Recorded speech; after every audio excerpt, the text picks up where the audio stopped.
প্রধানমন্ত্রীর সঙ্গে সাক্ষাতে অনুশ্রী পেল হারমোনিয়াম।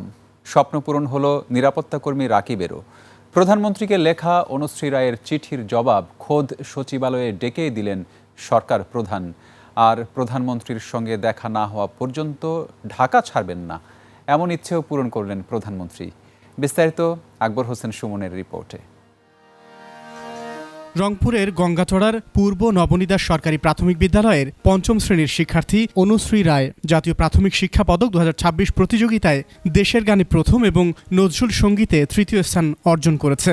পুরস্কার গ্রহণের সময় দেয়া চিঠিতে অনুশ্রী জানায় সঙ্গীতের প্রতি তার অনুরাগ। সেই ইচ্ছে পূরণ হলো প্রধানমন্ত্রীর দেয়া হারমোনিয়াম উপহারে।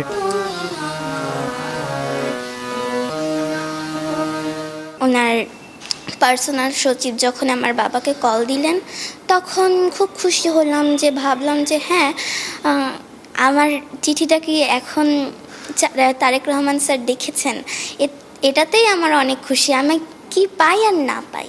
দীর্ঘদিনের ইচ্ছে পূরণ করে প্রধানমন্ত্রীর সঙ্গে সাক্ষাতের সুযোগ পেয়েছেন রাজধানীর এক নিরাপত্তা কর্মী তাবিউল ইসলাম রাকিব। এ সময় তার ভবিষ্যৎ চিন্তার খোঁজখবর নেন সরকার প্রধান। এছাড়া মন্ত্রিপরিষদ বিভাগে নদী ও খালপাড় রক্ষায় বিন্যা ঘাসের ব্যবহার নিয়ে সভা হয়েছে। বিন্যা ঘাস একটি কার্যকর, পরিবেশ বান্ধব ও টেকসই সমাধান হতে পারে বলে উঠে আসে সভায়। পাশাপাশি ঢাকার চারপাশে নদী দূষণ রোধে কর্ম পরিকল্পনা প্রণয়নের নির্দেশ দিয়েছেন প্রধানমন্ত্রী তারেক রহমান। আকবর হোসেন সুমন, 21 টেলিভিশন, ঢাকা।